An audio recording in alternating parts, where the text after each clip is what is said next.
জোনাকীপুৰ।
জন হেনৰীৰ হাতুৰীৰ কোবত যেতিয়া শিলবোৰৰ পৰা জুইৰ ফিৰিঙতি ওলাইছিল তেতিয়া দেওপৰ্বতৰ অৰণ্যত জোনাকীবোৰ উৰিছিল। তেনেকৈ অৰণ্যত জোনাকীবোৰ উৰে। কথাষাৰ তেওঁ কৈছিল। তেওঁৰ কথাবোৰ মই মোৰ বহু বন্ধুকেই কৈছোঁ, কিন্তু কোনেও বিশ্বাস নকৰে। সকলোৱে কয় সেয়া অসম্ভৱ কথা, মনৰ ভ্ৰম কেৱল।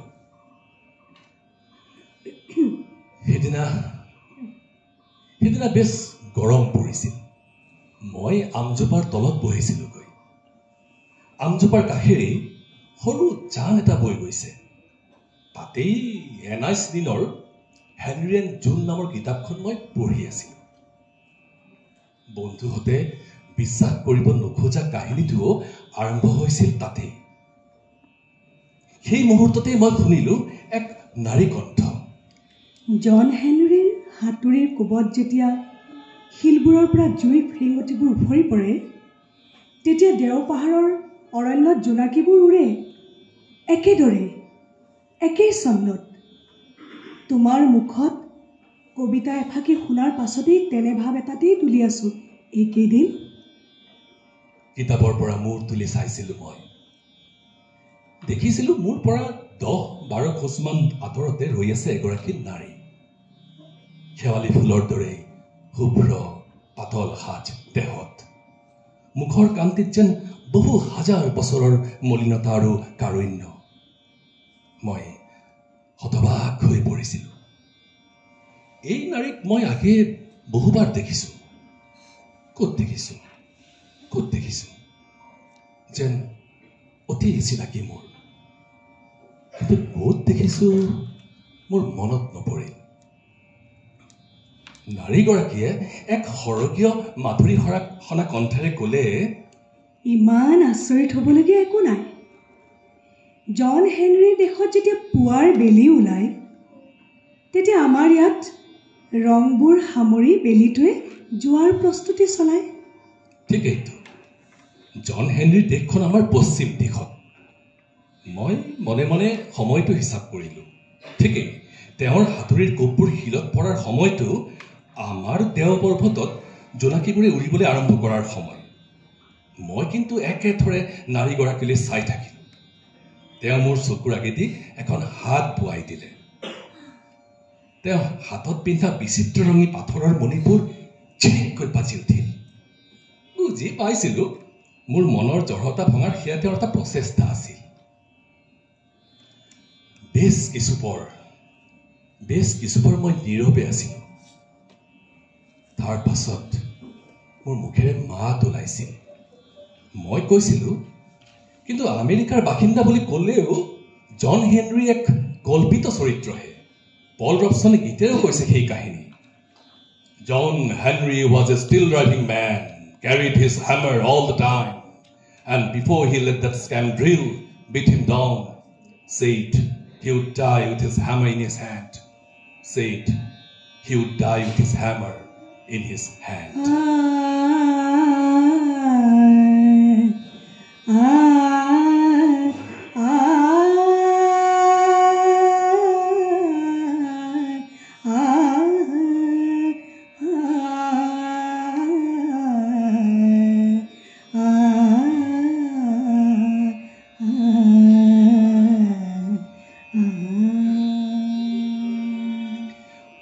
দেখি নাৰীগৰাকীয়ে এপলক এনেদৰে বোলে চাই আছিল যেন এই সকলো কথাই তেওঁৰ জ্ঞাত। তেওঁৰ ওঠৰ পৰা বৈ অহা হাঁহিটোৱে মোৰ মনত খেলিমেলিৰ সৃষ্টি কৰিছিল। একেবাৰে প্ৰাণৰ চিনাকি সেই হাঁহি, অথচ মোৰ মনত নপৰে। মূৰৰ ওপৰৰ আমজোপাৰ পৰা অচিন চৰাই এটাৰ গীত এটা ভাহি আহিছিল। মই ইফালে সিফালে চাইছিলোঁ, যদিও চৰাইটো মোৰ চকুত পৰা নাছিল, কেৱল সুৰটো শুনিছিলোঁ। গছজোপালৈ চাইছিল নাৰীগৰাকীয়েও। সেই সময়ত তেওঁৰ দেহৰ ভংগীটো আছিল বত্তিচেলিৰ পেইণ্টিং দ্য বাৰ্থ অফ ভেনাছত থকা সেই প্ৰেম আৰু সৌন্দৰ্যৰ দেৱী ভেনাছৰ ভংগীৰ দৰে। পাৰ্থক্য এয়ে আছিল যে ভেনাছৰ দেহত কোনো বস্ত্ৰ নাছিল। মই উশাহ ল'বলৈ পাহৰি গৈছিলোঁ। সেই সময়ত এটা আচৰিত কাৰ্য কৰিছিল তেওঁ। তেওঁৰ বাওঁ হাতখন এটা বিশেষ ছন্দত নচুৱাই আছিল বতাহত। সেই ছন্দত লাহে লাহে তেওঁ তেওঁৰ সোঁ ভৰিখনো নচুৱাইছিল। জুনুক জুনুককৈ নুপুৰ বাজিছিল। দেও পৰ্বতৰ অৰণ্যৰ নিৰ্জনতাত কিছুমান পতংগয়ো সেই ছন্দত মাতে।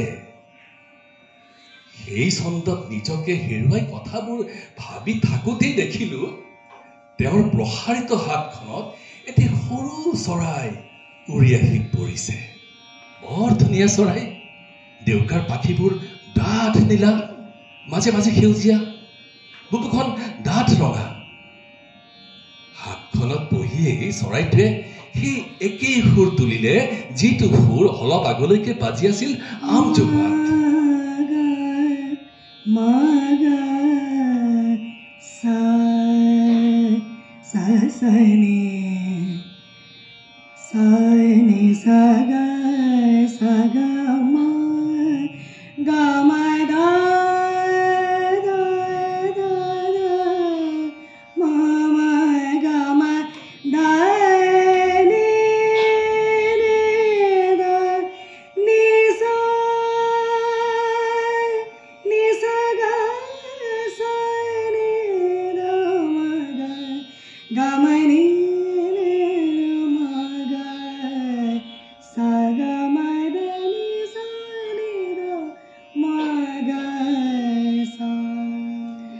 তেওঁ ক'লে, ই চকুৰে নেদেখে, কিন্তু মোৰ মণিবোৰ আৰু নুপুৰৰ শব্দ শুনি মোৰ লগে লগে ঘূৰি ফুৰিবলৈ মুঠেও অসুবিধা নাপায়।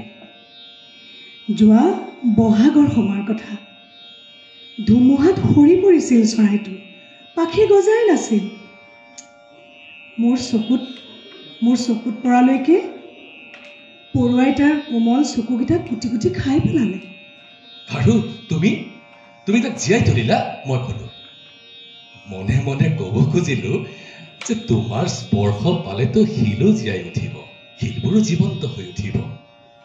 তেওঁ ক'লে, চৰাইটোৱে মোক গান শুনায়। মই তাক গছৰ পৰা বাছি বাছি অনা সুস্বাদু গুটিবোৰ খাবলৈ দিওঁ আৰু সি মোক গান শুনায়। কেনেকুৱা গান?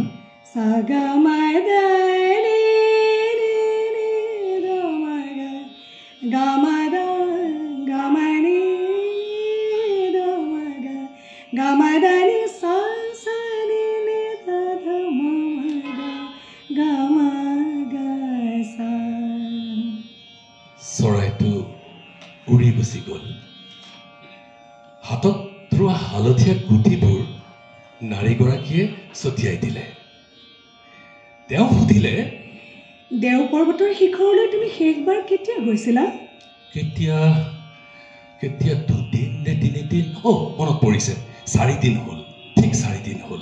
যোৱা দেওবাৰে গৈছিলোঁ। গল্প শুনিছিলোঁ তাত। অতনু আৰু মিতালীয়ে গল্প কৈছিল। হঠাৎ তেওঁ কৈ পেলালে, হয় হয়, ভাল লাগিছিল অতনু মিতালীৰ গল্পবোৰ, অনন্য। দেও পৰ্বতৰ শৈল ভগ্নস্তূপত বহি গল্প শুনাৰ সপোনটো অৱশেষত তোমাৰ পূৰ্ণ হ'ল নহয়নে? মই বৰ আচৰিত হ'লোঁ। মই সুধিলোঁ, কিন্তু তুমি কেনেকৈ জানিলা? তুমিতো তাত নাছিলা সেইদিনা। আমি কেৱল 4জনহে আছিলোঁ। তেওঁ ক'লে, তুমি যিজোপা গছত আউজি আছিলা গছজোপা মন কৰিছিলানে? একো বিশেষ নাছিল। গছজোপা একেবাৰে লঠঙা আছিল। কথা কিমানেই মই ক'লো। বসন্তই দেও পৰ্বতৰ সকলো গছকেই ৰং দি গ'ল। ফুল ফুলিল, মৰহিল, কিন্তু সেই গছজোপাই বসন্তৰ ৰং পিন্ধিবলৈ অস্বীকাৰ কৰিলে। কিয় হ'ব? বসন্ত হ'ল প্ৰকৃতিৰ যৌৱনাৱস্থা। যৌৱনক গ্ৰহণ কৰিবলৈ অস্বীকাৰটো কোনেও নকৰে। অধৈৰ্য নহ'বাচোন। তাৰ আগতে তুমি মোক কবিতাৰ সেই শাৰীকেইটা আকৌ শুনোৱা। আকৌ মানে? মই তোমাক কেতিয়া কবিতা শুনালো? তুমি আনক শুনাওঁতে শুনিছিলোঁ। তুমি যে সৰু শিল এটা দলিয়াই দিছিলা সিদিনা, সেই শিলটোৱে আন এটাত খুনা খাওঁতে জুই ফিৰিঙতি উফৰি পৰিছিল। তুমি যে কৈছিলা জন হেনৰী উইথ হিজ হেমাৰ, সেই কবিতা ফাঁকি। সেই কবিতা ফাঁকি মনত পৰিছিল। সিদিনা আচলতে অতনু মিতালীৰ গল্প শুনিছিলোঁ আৰু মই তেতিয়া মূৰ্ছনাক কৈছিলোঁ, that's love, but you too may lost in the dark. তুমিও হেৰাই যাব পাৰা এই অন্ধকাৰত। ব'লা। অতনু মিতালীয়ে তেতিয়া লেংষ্টন হিউজৰ গল্প কৈছিল। বিল আৰু মেৰিৰ সেই গল্পটো, আৰ্লি অটম, আৰু কৈছিল ৰোৱাল্ড ডালৰ গল্প হিচ হাইকাৰ, আৰু কি কৈছিল সেই ভাইৰাছ নামৰ গল্পটো। দেখোন মেৰী, সেইবোৰ গল্প মনত পৰিছিল। কিন্তু সিদিনা সেই নাৰীগৰাকী তাত ক'ত আছিল? মই সুধি পেলালো তেওঁ ক'লে, ভালকৈ চোৱাচোন, দেওৰ পৰ্বতৰ শিখৰতে মই থাকোঁ। কতবাৰ তোমালৈ চাইছোঁ, তুমিও চাইছিলা মোক। কথাষাৰ কৈয়ে তেওঁ হাঁহিছিল। অপূৰ্ব সৰগীয় সেই হাঁহি মই কঁপি উঠিছিলোঁ। আৰু তেওঁ অসাধাৰণ মাদকতা ভৰা মাতেৰে কৈছিল, জোনাকীৰ কথাবোৰ কওঁ, বসন্তক অস্বীকাৰ কৰা গছজোপাৰ কথা কওঁ। আহিবা এদিন সন্ধিয়া দেও পৰ্বতলৈ অকলশৰে। ইয়াতে কোৱা, এতিয়াই কোৱা নাছিলোঁ, ক'ব খুজিছিলোঁ, কিন্তু কণ্ঠটো কিয় পাই যেন বন্ধ কৰি দিলে। সখী মুখচন্দ্ৰ সুহাৱত আজ সুন্দৰ বদন নিৰাখাত হি মন মোহলিও সখী মুখচন্দ্ৰ।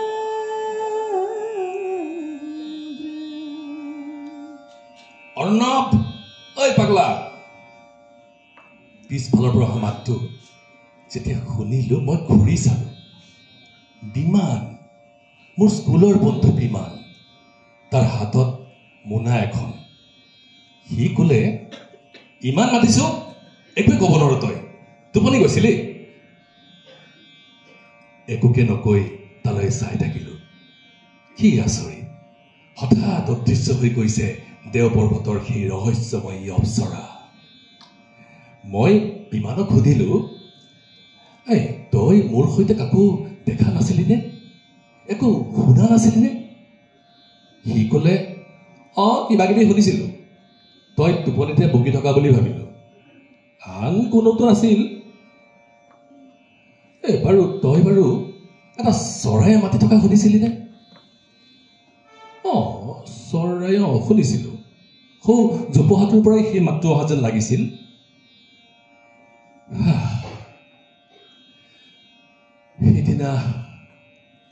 সিদিনা কেনিও ওলাই নগলো। অবিশ্বাস শংকাৰ পৃথিৱী এখনত অতি ভাহি পৰিলোঁ গোটেই সময়খিনি। পিছদিনা বন্ধু ৰুবুলক অপ্সৰাৰ ঘটনাটো ক'লো।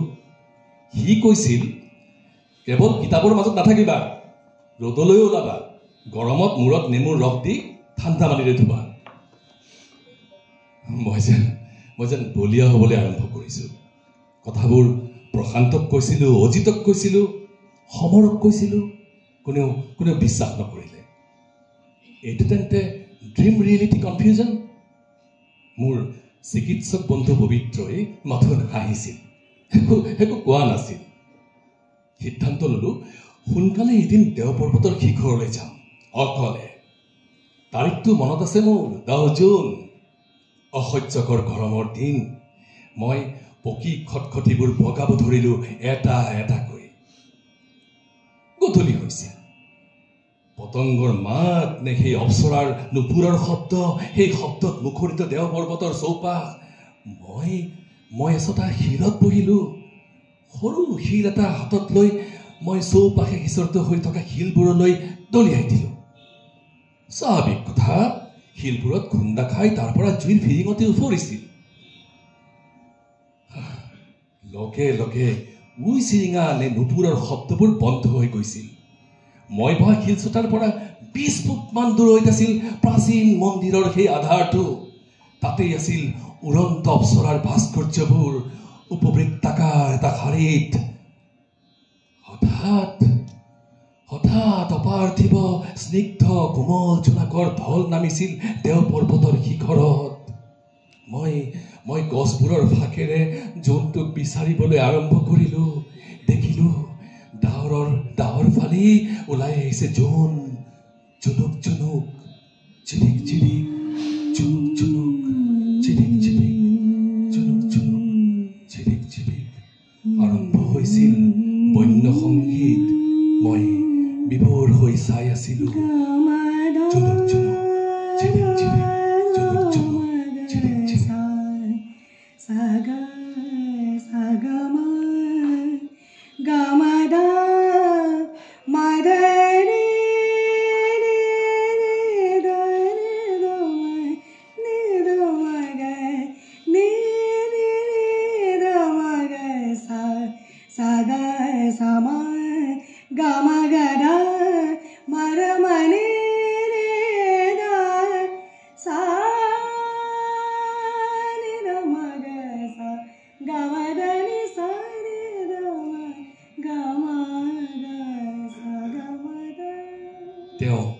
তেওঁ মোৰ ওচৰতে বহিছিল। বহু সময় আমি নীৰৱে আছিলো। এটা সময়ত তেওঁ কৈছিল, কবিতাষাৰি আকৌ এবাৰ মাতাচোন। আৰু একান্ত বাদ্য ছাত্ৰৰ দৰে মই আওৰাইছিলো, John Henry with his hammer makes a little spark, that little spark is love dying in the dark। এইবাৰ মোৰ কণ্ঠ স্বাভাৱিক আছিল যদিও কিবা এক অনামী আৱেগেৰে সিক্ত হৈ উঠিছিল। কি আছিল সেই আৱেগ? কি আছিল সেই আৱেগ? প্ৰেম? অপ্সৰাই কৈছিল, উনায়নৰ হাতুৰিৰ পৰা ওলোৱা ফিৰিঙতিবোৰৰ নামো আছিল প্ৰেম। উনায়ন? কোন উনায়ন? মই সুধিছিলো। তেওঁ কৈছিল, নিৰ্জীৱ শিল কাটি অপ্সৰাৰ ভাস্কৰ্যৰে যিজনে শিলকো প্ৰাণ দিছিল তেওঁৱে আছিল উনায়ন। ইতিহাসৰ গোপন পৃষ্ঠা এটা মোৰ আগত তেওঁ মেলি ধৰিছিল সিদিনা।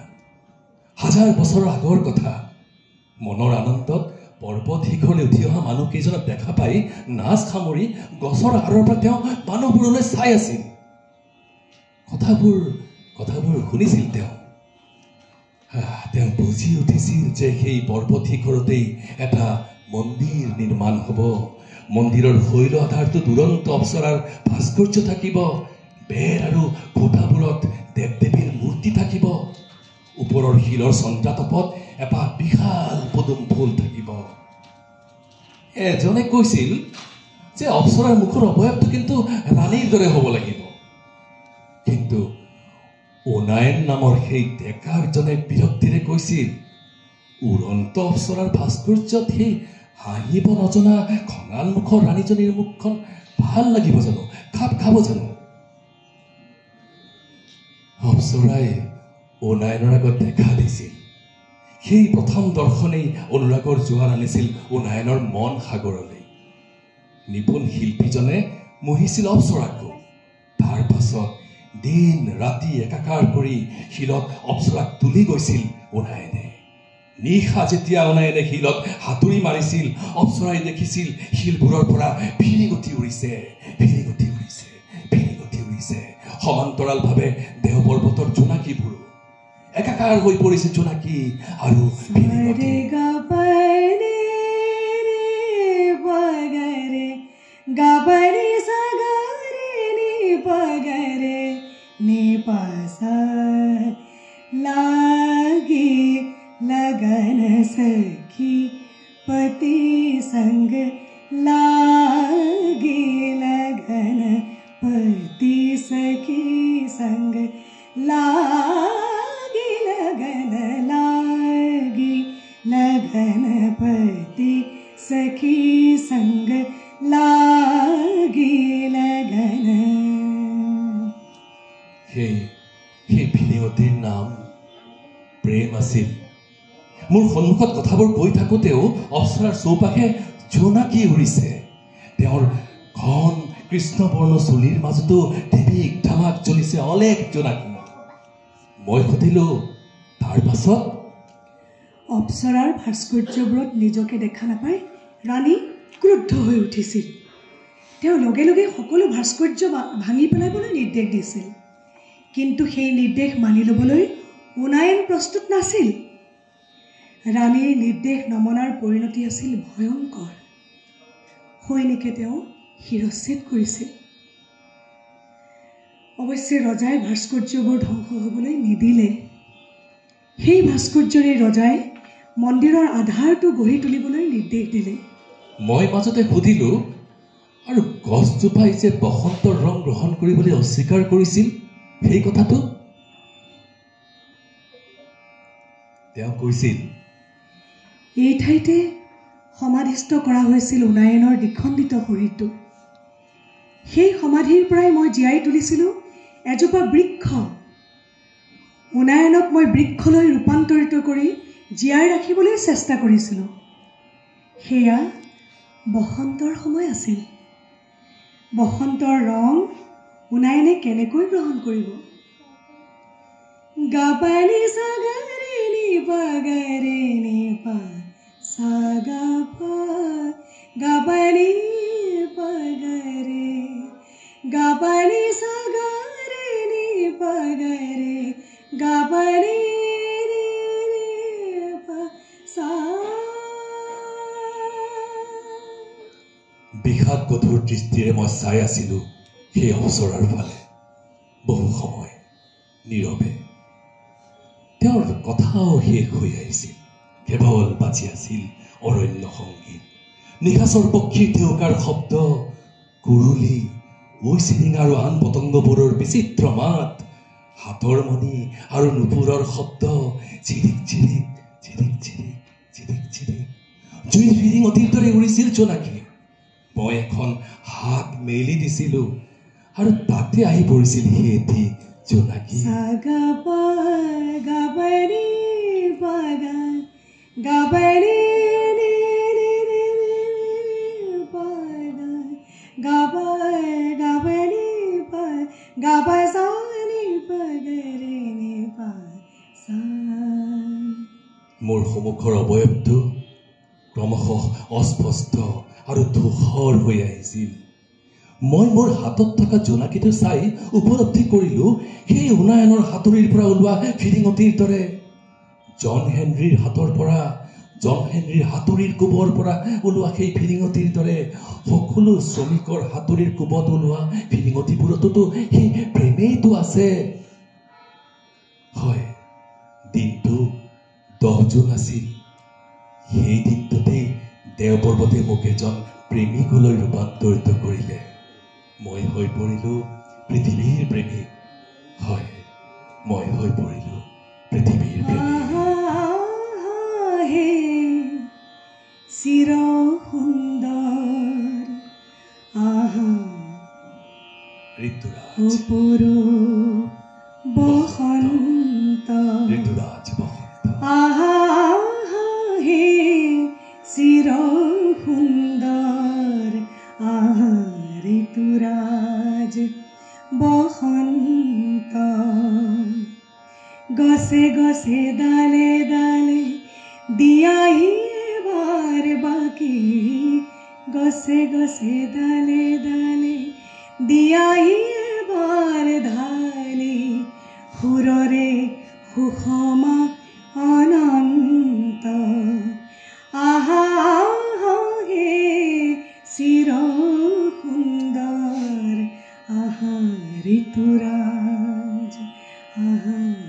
তুৰা